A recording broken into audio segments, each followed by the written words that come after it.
Hello everyone and welcome back to the Great Book of Grudges. My name is Nathan and today I want to talk about Big Bone Daddy Nagash.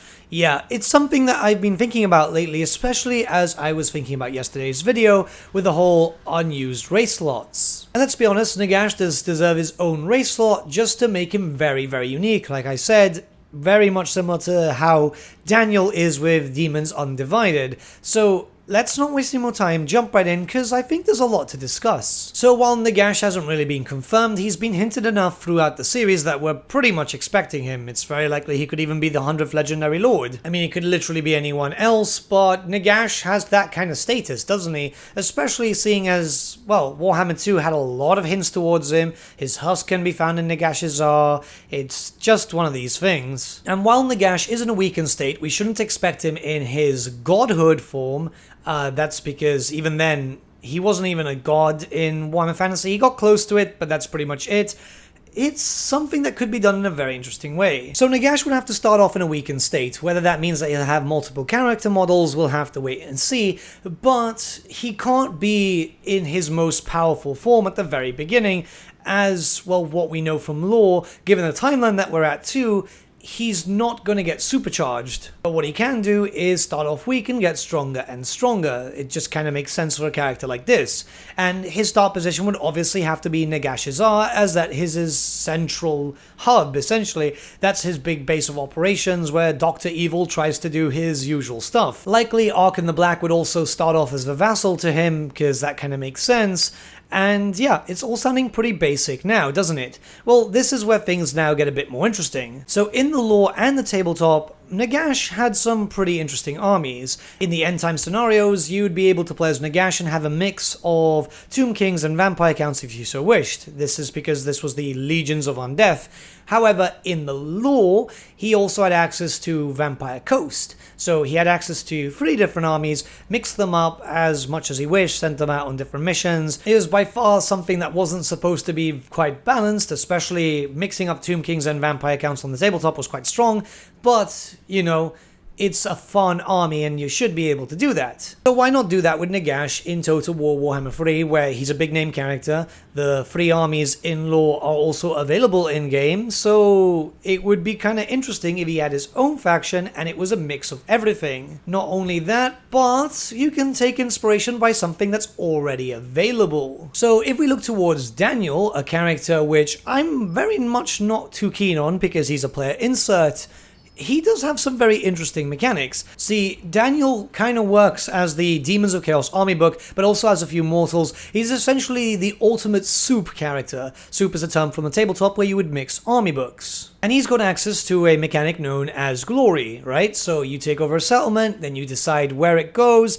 With that settlement dedication, you can then get units from the specific god that you're going for. So if you dedicate a settlement to Tzeentch, you will then be able to recruit Tzeentchian stuff, right? So imagine with Nagash that you can decide to dedicate, well, it would be a different name, but, you know, get a settlement and then decide, okay, I want this to be a Tomb King settlement, I want this to be a Vampire Coast settlement, or I want this to be a Vampire Count settlement, meaning that you could then get the armies from there. But obviously, you wouldn't be able to have access to all the units as you begin, so you'd have to get something very similar to how the glory paths worked, where as you dedicate more glory, whatever name it comes to for Nagash, you would then be able to start getting bonuses towards your specific faction. So this means that you wouldn't need a tech tree whatsoever, you just have to focus on this. But rather than being a complete carbon copy of Daniel, well, it's changed ever so slightly, right? Just to make it a little bit more unique. So what would happen here is there would be 4 different paths, but you would not have to dedicate with them. So you don't have to go down, say for example, the Vampire Count one and just stay locked with just the endgame Vampire Count units. Here you'd have access to everything, and it would just be depending on how you played, but the paths would be as follows. The first would be on Nagash himself. This is how you empower Nagash. So you dedicate to Nagash through doing various different things. This is like the undivided one, where you don't dedicate settlements, you just do battles and stuff like that. And that's how you progress through there. As you go through there, you'll start getting stronger, you'll get better attacks, you'll get better spells, you'll just keep getting stronger and stronger and stronger. Then you'll have 3 different other lines which you can focus on, which are the ones that you can dedicate settlements to. That's the fastest way to get them. That's Vampire Counts, Vampire Coast, and finally Tomb Kings. So again, very similar to how Daniel works, but this is where it gets a bit more better, I guess. Seeing as Nagash had this whole thing in the lore about, you know, collecting the other legendary lords essentially just to be able to have his new Mortarchs, right? These are his best commanders essentially. Well, as you progress with this, you'll be able to unlock the other legendary lords, either by means of confederation, as you should be able to confederate with the other factions, or if they've been completely destroyed, then they'll end up in your recruitment pool. And obviously it has to come stated that if you play as a Tomb King, a Vampire Count, or a Vampire Coast, you would not be able to confederate with Nagash. Nagash is purely his own thing. And while this is not possible tech just yet, we are aware that Creative Assembly are trying to do something with the sub-races and the main race for all the stuff revolving around the Warriors of Chaos, so if it's possible there, it should hypothetically be possible for Nagash in the future. Plus, if they have the idea now, they can start working on it, you know? And while some people aren't too keen on mechanics being reused, sometimes it does make a lot of sense, and I think for Nagash, which should really have access to all 3 armies, this would work out quite well, rather than just planting him down there and already having access to everything.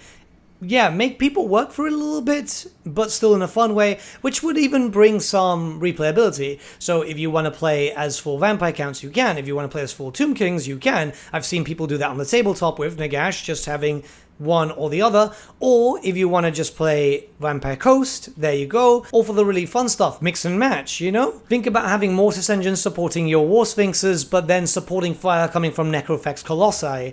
I mean, that sounds pretty fun, doesn't it? Yeah, it would be pretty ridiculous, and it would probably take a while for you to be able to field those armies, but Rule of Cool kind of trumps that, right? Rule of Cool is just like the most important thing, especially for a Total War game. The great thing is that this could constantly be updated too, just like what happened with Daniel. So if, say, Nagash comes out tomorrow, say for example, right? And then in the future, more Vampire Coast, Vampire Count, or Tomb King DLC happens, those stuff could then be easily transferred. Obviously, not everyone would be transferred directly to Nagash, so, say, Cetra, you wouldn't be able to confederate because, well, we know that Cetra just says no, you know, Cetra doesn't serve. But pretty much anyone else, yeah, that's fine, and it would be quite a thematic thing. You'd basically be playing Pokemon. It would be a big campaign, which, yes, takes from a lot of already established mechanics, but further expands upon them even more. Hell, just to make it even more interesting, if you don't want the other legendary lords for some reason, if you get to the point where you can unlock them and they are still an active faction, if you don't want them, you don't have to follow this, but you'd be able to permanently vassalize them, so they are part of your servants, so you feel like Nagash is doing like he did in the lore, where he was bringing all the undead factions under his banner. Now, obviously, some new units would have to arrive with a DLC like this, and yeah, there's a few things that could be done. There's not a lot of possible stuff that is just wholly dedicated to Nagash. This is an unfortunate reality, but there are the Morghast. There's 2 different types, as you can see on screen.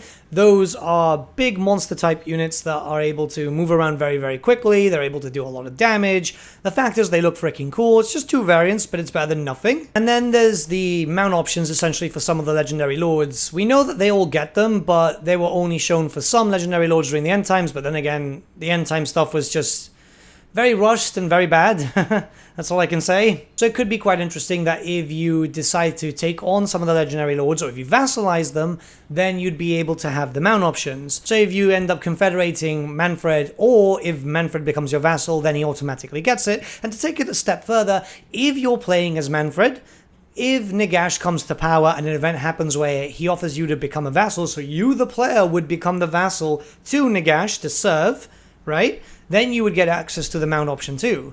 Whether or not they decide to do this, and if it's possible or not, is unknown, but I think something like this would be kind of cool. These are just some ideas, because I've been thinking about Nagash a lot, mostly because I'm trying to avoid painting the Nagash model, but every time I do a little bit of work on him, I figure, well, you know, something like this could be kind of cool. I just sit down and think about it, and hey, it leads me to avoid painting a very needlessly complicated miniature. Let me know what you guys think in the comments below. What are your suggestions? And let's have a discussion. I'm rather curious to see what you guys think, mostly because, yeah, you know, Nagash is a big number and we all kind of want him. It's just a matter of time, I think.